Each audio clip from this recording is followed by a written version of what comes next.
So far at CPAC, we've heard from Alan West, who summarized the problems liberals have with race.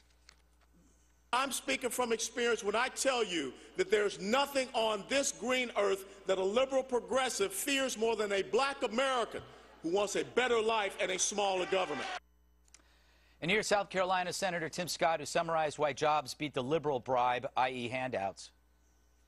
Having a job is a good thing, but creating jobs is a far better thing. He said, if you have an income, that's a good thing. But if you create a profit, you can do the most amazing things. So what do West and Scott have in common? Well, if you work at the New York Times, you'd probably call them tokens. That's what you say when you see a black guy who doesn't act the way you want a black guy to act. You never say it to their face, however, because someone like West would use your forehead as a stepladder. But it's no surprise Scott and West are Republicans. The Democrats have a past. Someone I work with who lectures me on race every day once called me Bull Connor, Birmingham's commissioner of public safety who used fire hoses and attack dogs on blacks in the 1960s.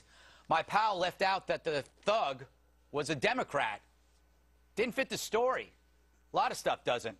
The Democrats supported slavery and opposed amendments to wipe it out and give blacks the right to vote. They were pro-segregation, supported racist candidates, created Jim Crow, had a former clansman, Robert Byrd, as a top senator, and used the KKK as their cudgel.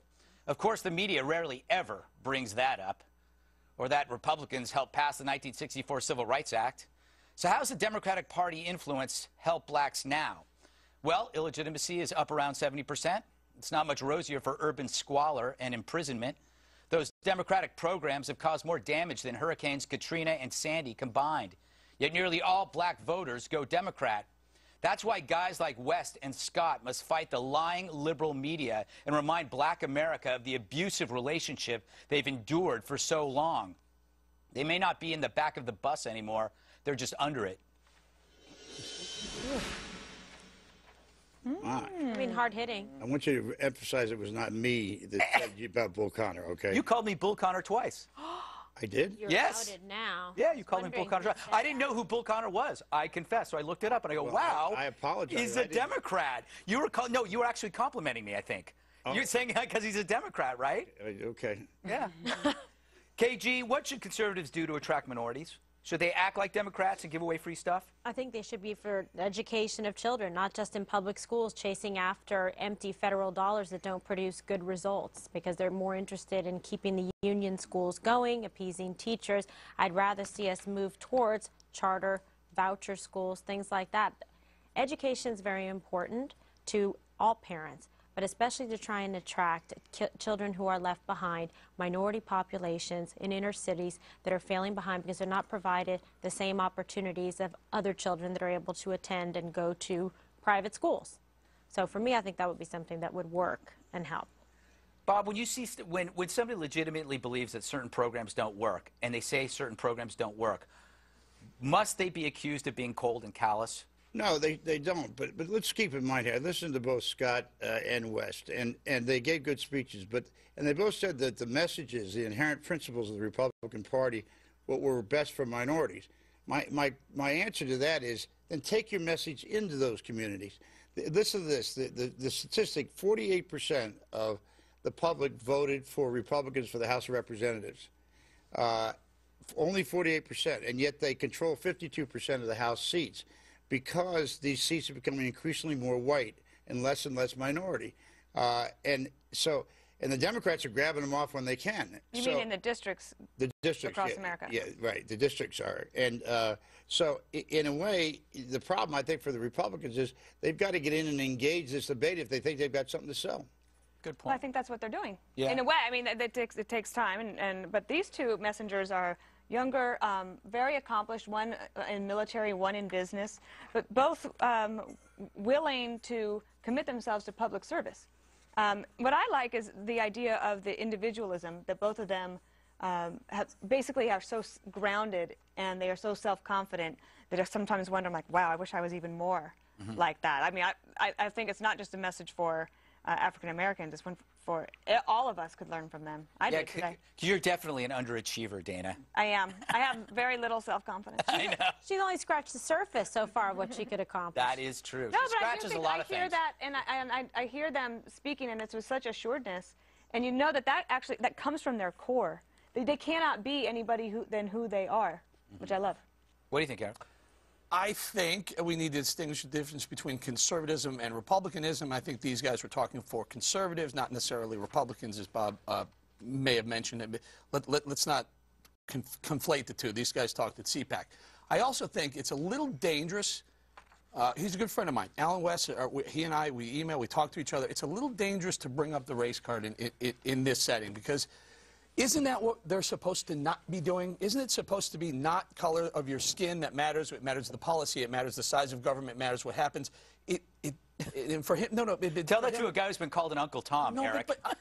But my point is, Alan West epitomizes everything a conservative is, and it has nothing to do with the color of his skin. For him to mention the color of his skin in his speech there, where he was really going after government and liberals and the size and growth in government and spending, it kind of cheapens it. It lowers the effect, at least for me. Well, that's because you self-tanned. So you take it sensitively. No, but you lead me to this next thought, because this is Alan West discussed this on Greta last night. Can we show that?